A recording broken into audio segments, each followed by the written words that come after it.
थोड़ा जल्दी जल्दी खत्म करेंगे। तो वेक्टर क्या होता है बच्चों? वेक्टर से स्टार्ट अगर हम करें तो वेक्टर एक फिजिकल क्वांटिटी होती है जिसके अंदर मैग्नीट्यूड और डायरेक्शन दोनों होता है, ये मैंने आपको बताया था। इसके बाद में मैंने आपको बताया था कि कोई भी जो वेक्टर होते हैं अगर आप एक्स एक्सिस के अलोंग लोगे तो उसका डायरेक्शन आई कैप होता है, वाई एक्सिस के अलोंग लोगे उसका डायरेक्शन जे कैप होता है, जेड एक्सिस के अलोंग लोगे उसका डायरेक्शन के कैप होता है। ये मैंने आपको बताया था। फिर मैंने आपको ये भी बताया था बेटा कि कोई भी वेक्टर जो होता है, जैसे ये मेरे पास कोऑर्डिनेट एक्सिस है, एक्स एक्सिस के अलोंग आई कैप, वाई एक्सिस के अलोंग जे कैप और जेड एक्सिस के अलोंग के कैप। कोई भी वेक्टर है जिसका पॉइंट है मेरे पास x, y, z। मैंने कहा था अगर मुझे इसका पोजीशन वेक्टर लिखना है, if I want to write down the position vector, तो बच्चों इसका पोजीशन वेक्टर लिखने के लिए क्या करेंगे, हम इसको r से रिप्रेजेंट करते हैं और ये होता है xi plus yj plus zk। This is the position vector of point P। फिर इसके बाद में आपने क्या देखा था बेटा? पोजीशन वेक्टर के बाद में आपने देखा था डायरेक्शन रेशियोज और डायरेक्शन कोसाइंस क्या होते हैं। ये तो पोजीशन वेक्टर हो गया आपका, पोजीशन वेक्टर। फिर आपने देखा था बेटा डायरेक्शन कोसाइंस क्या होते हैं। तो बच्चे तीन होते हैं डायरेक्शन कोसाइन, एल, एम और एन। एल जो होता है बेटा ये कॉस अल्फा होता है, एम जो होता है बेटा ये कॉस बीटा होता है और एन जो होता है ये कॉस गामा होता है। कॉस अल्फा का क्या होता है बेटा? अल्फा मेरे पास ये वाला एंगल होता है, this is beta and this is gamma. Cos alpha का फॉर्मूला होता है बेटा x upon square root x square plus y square plus z square. Cos beta का फॉर्मूला होता है y upon square root x square plus y square plus z square. Cos gamma का formula होता है z upon square root x square plus y square plus z square. फिर आपने एक और टर्म देखी थी l square plus m square plus n square is equal to 1। ये रिलेशन आपने देखा था बेटा। इसके बाद में आप टाइप्स ऑफ वेक्टर पे आ गए थे, जिसमें आपने टाइप्स ऑफ वेक्टर में क्या क्या देखा था? आपने जीरो वेक्टर देखा था जिसका मैग्नीट्यूड 0 होता है। यूनिट वेक्टर देखा था बेटा जिसका मैग्नीट्यूड 1 होता है। यूनिट वेक्टर की क्या खासियत होती है? यूनिट वेक्टर गिवन वेक्टर के पैरेलल वेक्टर होता है और यूनिट वेक्टर जो होता है वो पैरेलल होने के साथ साथ में इसका मैग्नीट्यूड 1 होता है और इसका फॉर्मूला निकालने के लिए ए वेक्टर अपॉन उसका मैग्नीट्यूड आपने करा था। फिर एग्जाम में क्वेश्चन आता है कि यार आपको एक ऐसा वेक्टर बताना है जिसका मैग्नीट्यूड समथिंग है और गिवन वेक्टर के पैरेलल है। फॉर एग्जांपल वो आपको बोलेगा भाई आपको वेक्टर ए दे रखा है i प्लस 2j प्लस 3। आपको एक ऐसा वेक्टर निकालना है जो इस वेक्टर के पैरेलल और मैग्नीट्यूड 8 यूनिट हो। तो ये मैंने बेटा बहुत बार करवाया हुआ है। ऐसा क्वेश्चन करने के लिए हम क्या करेंगे, सबसे पहले आप इस वाले वेक्टर का यूनिट वेक्टर निकालोगे। यूनिट वेक्टर निकालने के बाद इसको 8 से मल्टीप्लाई कर दोगे तो आपको रिक्वायर्ड वेक्टर मिल जाएगा जो गिवन वेक्टर के पैरेलल भी और जिसका मैग्नीट्यूड 8 यूनिट। तो इस तरीके से आपने करा था। इसके बाद में आपके पास आया था बच्चों सेक्शन फॉर्मूला। आपको सेक्शन फॉर्मूला निकालने के लिए आया था। कैसे निकाला था? अच्छा, इससे पहले मैग्नीट्यूड ऑफ अ वेक्टर भी आया था। मैग्नीट्यूड ऑफ वेक्टर, मैग्नीट्यूड कैसे निकालते थे बच्चों? मैग्नीट्यूड इसका निकालने के लिए हम क्या करते थे, ये होता था x square plus y square plus z square. फिर मैग्नीट्यूड का यूज हमने करा था किसी ट्राइंगल के अंदर हमें बताना था कि वो राइट एंगल है या राइट एंगल नहीं है। ये एग्जाम में आया हुआ है। तो आप कैसे निकालते थे राइट एंगल है या नहीं? मैं आपको दोबारा बता देता हूँ। आपको क्या था, आपके पास एक ट्राइंगल के 3 वर्टेक्स थे। ए था आपके पास, बी था आपके पास, सी था। ए के कोऑर्डिनेट गिवन है, बी के कोऑर्डिनेट गिवन है, सी के कोऑर्डिनेट गिवन है। तो पहले आप ए बी वेक्टर निकाल लो। ए बी वेक्टर कैसे निकालते हो? Position vector of B minus position vector of A. B में से ए को माइनस कर। आप बीसी वेक्टर निकालते हो कैसे? सी में से बी को माइनस करके। आप एसी वेक्टर निकालते हो कैसे? ए में से सी को माइनस करके। ये वाले वेक्टर आपके पास तीनों के तीनों आ गए। फिर आप क्या करते थे, इनका मैग्नीट्यूड निकालते थे। ए बी वेक्टर का मैग्नीट्यूड, बीसी वेक्टर का मैग्नीट्यूड और एसी वेक्टर का मैग्नीट्यूड। आपने तीनों वेक्टर के मैग्नीट्यूड निकाल लिए। फिर मैग्नीट्यूड निकालने के बाद आप पाइथागोरस थ्योरम को सेटिस्फाई करवाते थे। What is Pythagoras theorem? अगर आप लोगों को याद होगा तो पाइथागोरस थ्योरम होती थी जो तीनों में सबसे बड़ी साइड होती है उसका स्क्वायर। तीनों में लेट्स सपोज सबसे बड़ी साइड इज बीसी, तो बीसी का square is equal to AB का स्क्वायर प्लस एसी का स्क्वायर। अगर सबसे बड़ी साइड का स्क्वायर रिमेनिंग दोनों साइड के स्क्वायर के सम के बराबर आ जाए तब तो पाइथागोरस थ्योरम आपकी सेटिस्फाई करेगी और वो राइट एंगल ट्राइंगल होगा, अदरवाइज वो राइट एंगल ट्राइंगल नहीं होगा। तो मैं आपको एक क्वेश्चन दे रहा हूं जिसमें आप ये बताओगे कि भाई पाइथागोरस थ्योरम सेटिस्फाई हो रही है नहीं हो रही है और राइट एंगल ट्राइंगल है या नहीं है। उससे पहले एक सेक्शन फॉर्मूला भी मैं आपको बताना चाहता हूं ताकि मैं 2 क्वेश्चन आपको सीधे के सीधे दे दूं। सेक्शन फॉर्मूला, सेक्शन फॉर्मूला मैंने आपको बताया था बच्चों, जैसे आपको एक ये वाला पॉइंट है, ये वाला पॉइंट बी है, ठीक है ना, इसका वेक्टर ए वेक्टर दे रखा है, इसका वेक्टर बी वेक्टर दे रखा है, इसके बी अंदर इंटरनली कोई पॉइंट है आपके पास आर, ठीक है, और रेशियो है आपका यहां से यहां तक एम है और यहां से यहां तक एन। अगर आपको आर वेक्टर निकालना है, ओ आर वेक्टर निकालना है, तो इसका सिंपल सा फॉर्मूला क्या था ओ आर वेक्टर का, ये था m इंटू बी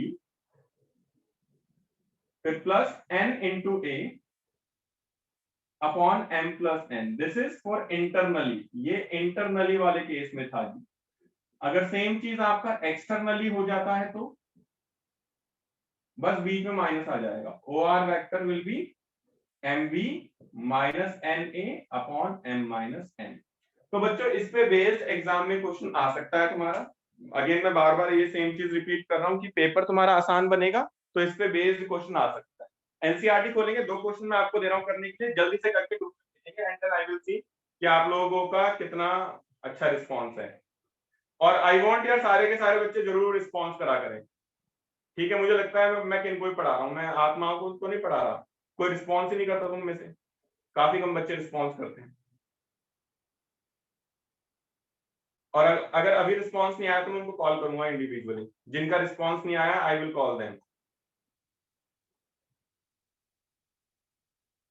चलिए, तो सबसे पहले आई वांट कि क्वेश्चन नंबर 15वां कर दिखाएंगे, 10.2 का क्वेश्चन नंबर 15वां, और मुझे अभी भेजेंगे। क्वेश्चन नंबर 15वां कर दिखाएंगे एंड देन क्वेश्चन नंबर 17वां, 15वां और 17वां ये दोनों कर दिखाएंगे।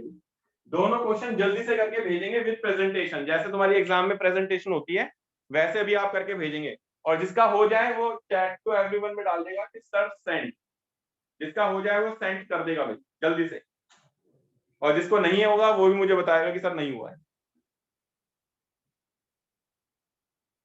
क्विकली।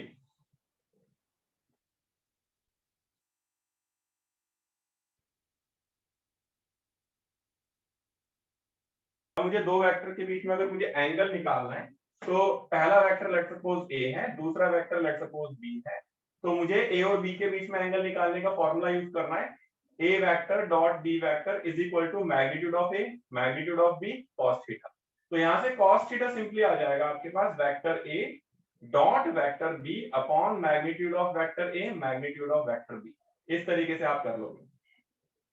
इसके बाद में सिंपली इसकी एक अगर तुम्हें डायरेक्टली मैं ए दे देता हूं, ए अगर आपको दे दिया जाए x1i क्या होता है y1j एंड z1k, ये आपके पास ए आ जाए, और बी भी अगर आपके पास आ जाए x2i y2j एंड z2k, और आपको बोला जाए कि ए वेक्टर डॉट बी वेक्टर क्या होगा, तो आप i वाले को i वाले से मल्टीप्लाई करोगे, x1 x2, y वाले को y वाले, j वाले को j वाले से, y1 y2 and z1 z2।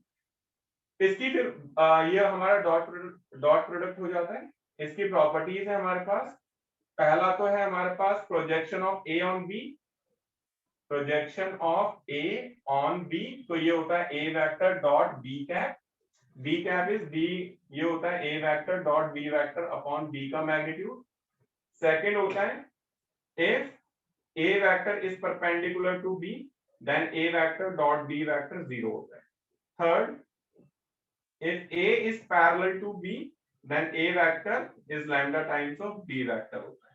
तो ये 3-4 मेजर प्रॉपर्टीज हैं जिसके बेस पे आपकी थर्ड एक्सरसाइज होगी। तो जरा एक बार थर्ड एक्सरसाइज देख लेते हैं बच्चों, इसके जरा आप लोग मुझे क्वेश्चन करके दिखाएंगे थर्ड एक्सरसाइज के।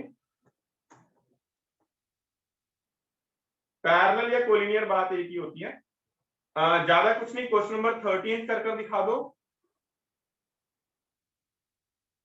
एंड क्वेश्चन नंबर 10th और 13th करके दिखाना। 10.3 में क्वेश्चन नंबर 10 और क्वेश्चन नंबर 13 जल्दी से करके दिखाना। 10वां और 13वां देखते हैं सबसे पहले कौन करता है। Question number 10 and question number 13। I want question number 10 and question number 13 भाई।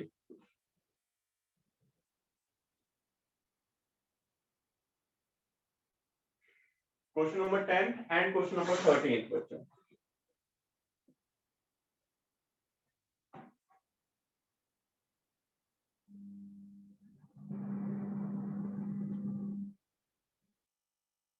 देखते हैं सबसे पहले कौन करता है।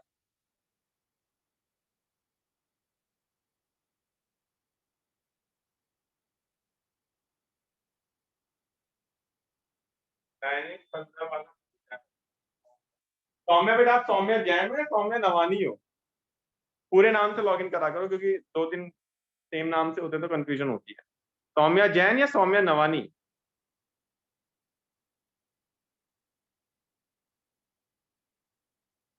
सौम्या जैन। ओके, अब भेजा सबने, ये हुई बात। वाह रितु, आज तो आपका भी रिस्पॉन्स आ गया, वेरी गुड। ये होती है, सारे बच्चे रिस्पॉन्स करेंगे तो मुझे ही मजा आएगा। Very good.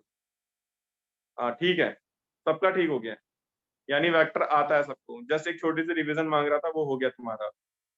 वेरी गुड पूजा बिस्वाल, शाबाश। यस, ऐसे ही छोटी छोटी रिवीजन में आपका कवर हो जाएगा।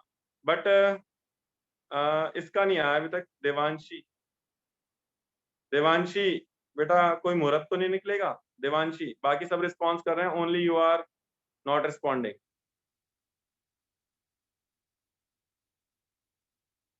तो लैपटॉप यूज कर रही हूँ। ओके ठीक है,